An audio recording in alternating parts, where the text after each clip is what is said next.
Թոփ 10 նյութերի ամփոփումը Եվրամեդիա 24-ի եթերում։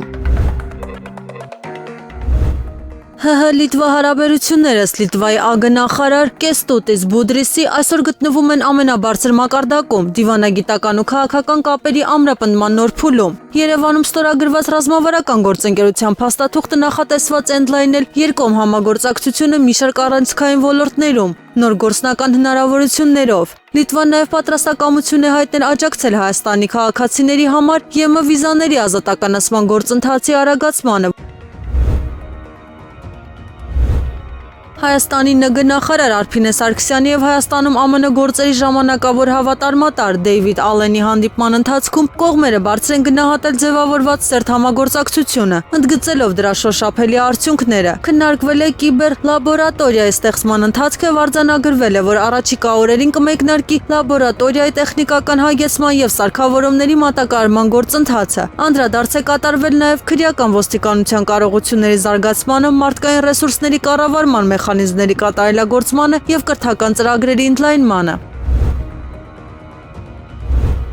Արցախի նախկին պետնախարար Արտակ Բեգլարյանը հայտարարել է ահաբեկչական բովանդակությամբ տեսանյութը իր գնահատմամբ իշխանությունների կազմակերպած բեմադրություն է նոր ճնշումների եւ թիրախավորման համար։ Նրա խոսքով տեսանյութը կարող է օգտագործվել նախընտրական քարոզարշավում, Փաշինյանին որպես զոհ ներկայացնելու եւ ժողովրդի վախերի վրա խաղալու նպատակով։ Նա պնդել է, այս սադրանքը չի բացահայտվելու, այլ կդառնա քաղաքական գործիք արցախցիներին եւ ընդդիմադիրներին լրացուցիչ թիրախավորելու համար։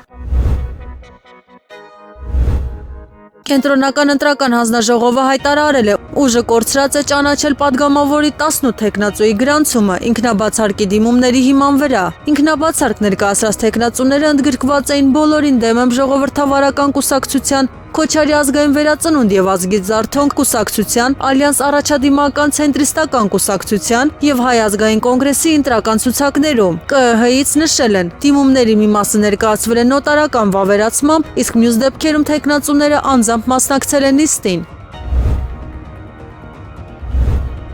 Գերագույն հոգևոր խորհուրդը հայտարարել է խորը մտահոգված ընտրություններից առաջ Հայաստանում արձանագրվող լարված մթնոլորտով, ատելության խոսույթով եւ քաղաքական պայքարում կիրառվող անընդունելի մեթոդներով։ Հայտարարության մեջ ընդգծվում է, դատապարտելի են եկեղեցու եւ եկեղեցականության դեմ ուղղված թիրախավորման քայլերը, ինչպես նաեւ եկեղեցին քաղաքական գործընթացների մեջ ներքաշելու փորձերը։ ԳՀԽ-ն նաեւ քննադատել է ԵԽԽՎ նախընտրական պատվիրակության միջանկյալ հայտարարության մեջ հայոց եկեղեցու վերաբերյալ հնչած գնահատականները։ Դրանք համարելով ապա տեղեկատվությամբ ուղղորդված։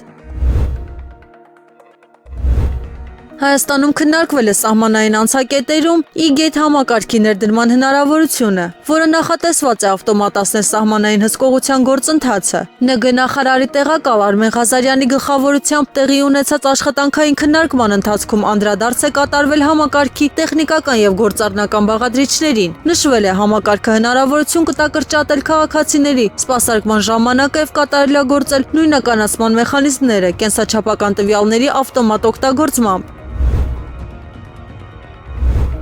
ՌԴ փոխվարչապետ Ալեքսեյ Օվերչուկը հայտարարել է. Հայաստանի համար ԵԱՏՄ-ի եւ ԵՄ-ի միջև ընտրության հարցը շատ բարդ է, սակայն այդ անորոշությունը երկար չի կարող շարունակվել։ Նրա խոսքով Ռուսաստանը ցանկանում է տեսնել Հայաստանին ԵԱՏՄ-ի կազմում, բայց եթե Երևանը ընտրի ԵՄ-ին մերձենալու ճանապարհը, դա կարող է հետևանքներ ունենալ տնտեսական հարաբերությունների վրա։ Օվերչուկը նշել է, ԵԱՏՄ անդամակցության 11 տարիներին Հայաստանը իր գնահատմամբ տնտեսական աճ եւ կենսամակարդակի բարձրացում է արձանագրել։ Այդ արտոնությունների շնորհիվ նա նաև ընդգծել է Հայաստանի կարգավիճակի հարցը քննարկվելու է մայիսի 29-ին Աստանայում կայանալիք ԵԱՏՄ բարձրագույն խորհրդի նիստում։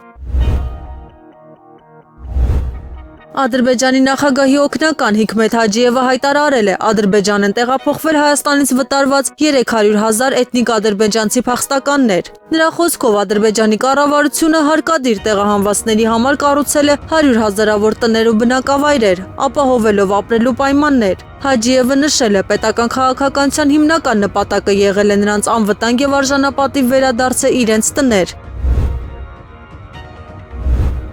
ԱԳՆ նախարար Արարատ Միրզոյանը հայտարարել է, Հայաստանը չի ցանկանում լարվածություն մտցնել ՀՀ Ռուսաստան հարաբերություններում եւ չի պատրաստվում ապահարզան ունենալ որևէ գործընկերոջ հետ։ Նրա խոսքով քաղաքականություն ու դիվանագիտությունը նման կտրուկ բաժանումներ չեն ճանաչում։ Իսկ Հայաստանը պատրաստ է փոխշահավետ հարաբերությունները զարգացնել առողջ քննարկումների միջավայրում։ Միրզոյանը նշել է. Երևանը շատ լավ հասկանում է, հնարավոր չէ միաժամանակ լինել թե ԵԱՏՄ, թե ԵՄ անդամ։ Նա ընդգծել է, երբ հասունանա որոշում կայացնելու պահը Հայաստանը ինքնուրույն կկայացնի այդ ընտրությունը, առանց արտաքին կողմերից հուշումների։ Թուրքիայում Ադրբեջանի դեսպան Ռաշադ Մամեդովը հայտարարել է, խաղաղության գլխավոր խոչընդոտը մնում է Հայաստանի սահմանադրությունը, որտեղ Բաքուն տարածքային պահանջներ է տեսնում։ Նրա խոսքով Հայաստանի, Ադրբեջանի եւ Թուրքիայի միջև հարաբերությունների կարգավորման գործընթացներն ընթանում են զուգահեռաբար, իսկ սահմանների հնարավոր բացումը կախված է խաղաղության պայմանագրի ստորագրումից եւ Երևանում սահմանադրական փոփոխություններից։ Դեսպանը նշել է, Ադրբեջանն ու Թուրքիան յուրաքանչյուր դիվանագիտական քայլ համաձայնեցնում են եւ առաջ են շարժվում միասին։ Նա վստահություն է հայտնել Հայաստանի ընտրություններից հետո կարող է անցկացվել սահմանադրական հանրաքվե։